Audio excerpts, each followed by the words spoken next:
बिस्मिल्लाहिर्रहमानिर्रहीम। अस्सलाम वालेकुम। कैसे हैं आप सब लोग? उम्मीद करती हूँ कि आप सब अपने अपने घरों में खैर आफियत से होंगे। आज अबीरा फूड सीक्रेट्स में बन रहा है जी बहुत ही मज़ेदार किस्म की डेरा इस्माइल ख़ान की बहुत ही फेमस डिश बन रही है और ये है जी सोबत। और सोबत किस तरीके से बनाई जाती है और इसकी हिस्ट्री क्या है, इंशाल्लाह मैं आपको साथ साथ वीडियो में बताती रहूँगी और मेरी वीडियो के साथ बने रहिएगा और वीडियो को लास्ट तक देखिएगा। इसके छोटे छोटे स्टेप्स आपको मैं बताऊँगी, इसके बारे में बहुत दिलचस्प सी बातें आपको बताऊँगी। इंशाल्लाह आप मेरे साथ वीडियो पे बने रहिएगा। और चलें स्टार्ट करते हैं कि ये हमारी जो ट्रेडिशनल सी सोबत है ये कैसे बनती है और इसके साथ जो माने हैं वो कैसे बनते हैं। सबसे पहले आपने क्या करना है कि देसी घी ले लेना है। देसी घी इसलिए कि इसकी जो एक रियलिटी है ना वो देसी घी से ही आती है। देसी घी आपने ले लेना है, इसमें प्याज आपने डाल लेना है और साथ ही आपने इसके लहसुन डाल देना है। लहसुन को बहुत अच्छी तरह से आपने पीस के और इसके अंदर डाल देना है। बहुत ज़्यादा ये हेल्दी होती है, बहुत फ़ायदेमंद होती है।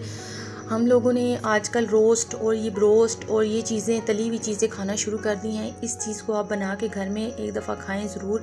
आप देखिएगा कि आपको अपना वो रवायती सा जायका, रवायती सी लज़्ज़त इसमें आएगी।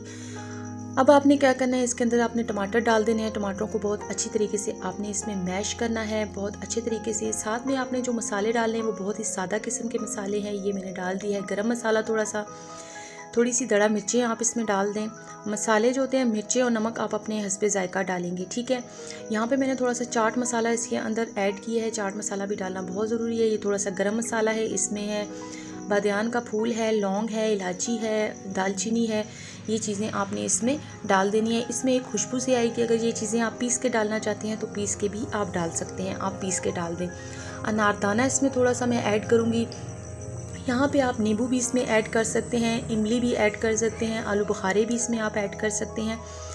लेकिन मैं थोड़ा सा इसको अपने स्टाइल से बना रही हूँ, तो ये आपने आलू बुखारे की जगह मैंने लिया है इसमें अनारदाना। यहाँ पे हल्दी आपने डाल देनी है। अनारदाने से ये होता है कि बड़ा अच्छा सा सौंधा सा इसका फ्लेवर आता है। आप इसमें आलू बुखारा भी डाल सकते हैं, जो उसका ओरिजिनल होता है वो आलू बुखारा ही होता है, आप आलू बुखारा डाल दें। अब आपने इसकी भुनाई बहुत अच्छे तरीके से कर लेनी है। ये बनता है जी उससे जो देसी मुर्ग होता है उससे बनता है, लेकिन मैं इसको बना रही हूँ बीफ से। बीफ से भी बहुत अच्छा बनता है, मटन से भी बहुत अच्छा बनता है। और इसकी आजकल बहुत सारी वैरायटीज़ आ चुकी हैं। ये होटलों में बनना शुरू हो गया है, रेस्टोरेंट में बनना शुरू हो गया है।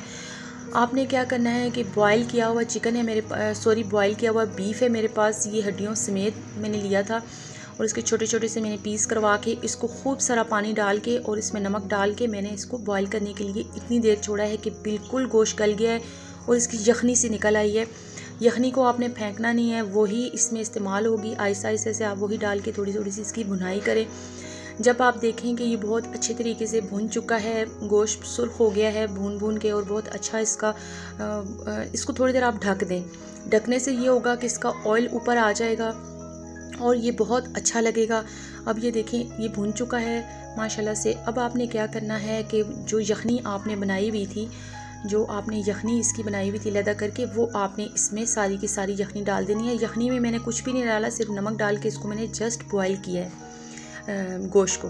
अब आपने ये सारी के सारी यखनी इसमें डाल देनी है और यही इसका फ्लेवर इन्हेंस करेगी और यही इसका फ्लेवर बनाएगी। अब आपने क्या करना है कि इसको हल्की आंच पे आपने छोड़ देना है, इसको 10-15 बॉयल आने दें। और दूसरी तरफ हम बनाएंगे जी मज़ेदार किस्म के पतले पतले से माने जिसे कहते हैं, जिसे हम रोटी कहते हैं।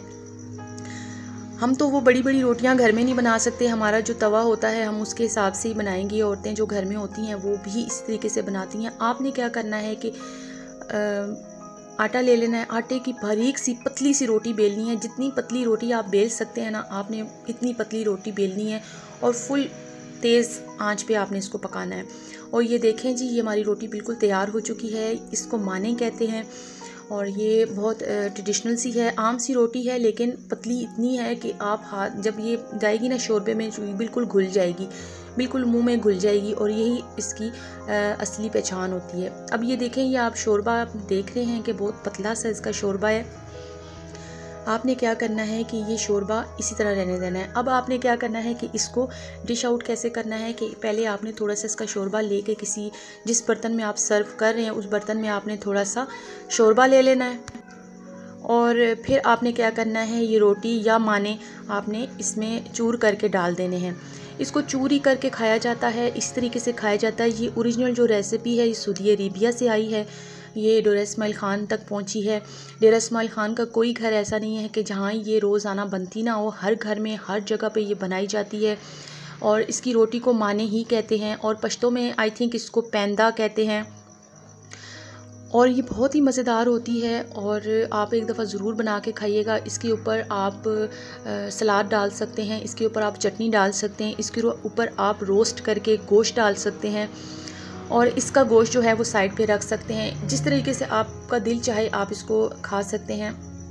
इसके ऊपर और घी आप डालना चाहें तो वो भी आप डाल के खा सकते हैं। मैंने बताया है, वो भी मैं आपको बताती हूँ अभी। और ये जो मैं आपको बता रही थी कि ये ओरिजिनल जो रेसिपी है ये सऊदी अरेबिया से आई है और ये बहुत ही फेमस रेसिपी है। वहाँ पे भी ये लोग बना के खाते हैं और यहाँ पे डेरा इस्माइल ख़ान में जब आई है तो ये बहुत ही अच्छी रेसिपी यहाँ पे बन गई है, ट्रेडिशनल रेसिपी बन गई है। अब रेस्टोरेंट इसके बारे में इस रेसिपी से खुल गए हैं और इसकी वैरायटीज़ बहुत ज़्यादा आ गई हैं। ये रोस्ट के साथ भी मिलना शुरू हो गया है, ब्रोस्ट के साथ मिलना शुरू हो गया है, ये कबाब के साथ, सीख कबाब के साथ मिलना शुरू हो गया है। लेकिन सोबत की जो रेसिपी है एज़ इट इज़ ऐसी ही है, इसी तरह ही माने और इसकी रोटी और ये शोरबा इसका सोबत का इस तरीके से बनाया जाता है, इसी तरीके से ही खाया जाता है और बहुत ही मज़ेदार लगती है। बहुत सी सादा सी डिश है और बहुत ज़्यादा हेल्दी है। आप यकीन करें कि इसका जायका, इसकी जो लज़्ज़त, इसका जो टेस्ट था वो इतना कमाल का था कि मैं चाहूँगी कि आप ज़रूर एक दफ़ा ये ज़रूर बना के अपने घर वालों को दीजिएगा और ज़रूर उनसे दाद लीजिएगा कि ये एक बिल्कुल अलग सी रेसिपी है, देखने में बिल्कुल आम सी लग रही है। अब यहाँ पे मैंने क्या किया है कि देसी घी मैंने डाल दिया है, इसको मैंने थोड़ा सा देसी घी को गर्म किया है और माने जो इसकी रोटी है वो इसमें डाल दिया है और इसका शोरबा मैंने डाल दिया है। ये ज़रा सा मैंने बड़ा प्लेटर बनाया है इसका, क्योंकि ये सहरी का टाइम हो गया था। वो जो पहले मैंने आपको बताया है वो मैंने रात को बनाया था। ये मैंने सहरी के टाइम सबके लिए, ये हमारी प्लेट है, एक ही ये हमारी प्लेट है और इस पे हम चूर करके सारे खाते हैं रोटी। और इसी तरह ही हमारे घर में इस तरह ये सोबत बनती है और इसी तरीके से खाई जाती है। आपको ये सादा सी रेसिपी कैसी लगी है प्लीज़ मुझे कमेंट्स करके ज़रूर बताइएगा। जाते जाते मेरी वीडियो को लाइक ज़रूर कर दीजिएगा। अगर मेरे चैनल पर नए हैं तो मेरे चैनल को सब्सक्राइब कर दें, बेल नोटिफिकेशन को ऑन कर दें ताकि हर आने वाली मेरी न्यू वीडियो आपको आसानी के साथ मिल सके। दुआ में मुझे याद रखिएगा। अल्लाह हाफिज़। आप सबका बहुत बहुत शुक्रिया।